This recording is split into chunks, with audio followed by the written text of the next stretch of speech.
Recently told you about an archaeological dig led by the University of Vermont that searched for Native American artifacts at Sandbar State Park in Milton.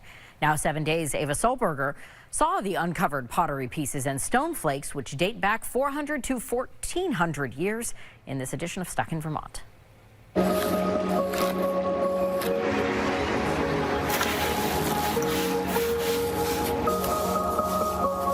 We are here in Milton at Sandbar State Park, and behind me is an archaeological dig. The Native American past, there's no written documents, so archaeological sites, they're non-renewable. Each one of them has a story to tell to piece together the Native American past here in the Northeast. I believe this would date to approximately 600 years old.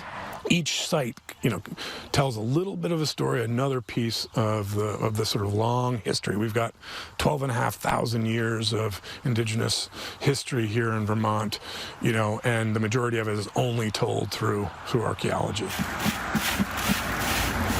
think you wanted to show up on the queue. Yeah, I know. Yeah, where is it?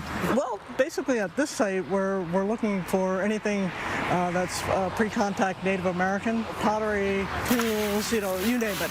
But what we're finding mostly are the flakes. Again, just sifting the sand, looking for the artifacts. A lot of them are partially tumbled and water-worn. They stick out pretty easily in this sandy, round soil. Keeping an eye out for any pottery is the big thing, any big flakes or possibly tools.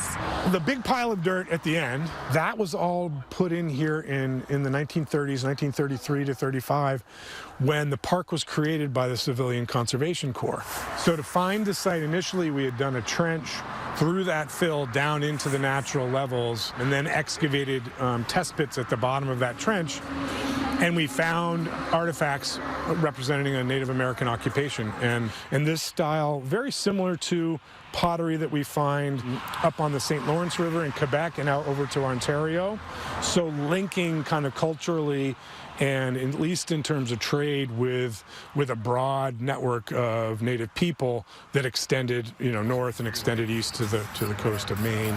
And I'm really excited to be here. I found some pottery earlier and that just felt like a very surreal moment. I found that over here. It was really cool. I just came down on it and I was like, what is that? Yes, I think they may be from the same pot. We've recovered more of that pottery since, along with a variety of stone tool making debris, with materials coming from as far away as Pennsylvania, northern Labrador, northern Quebec, Maine.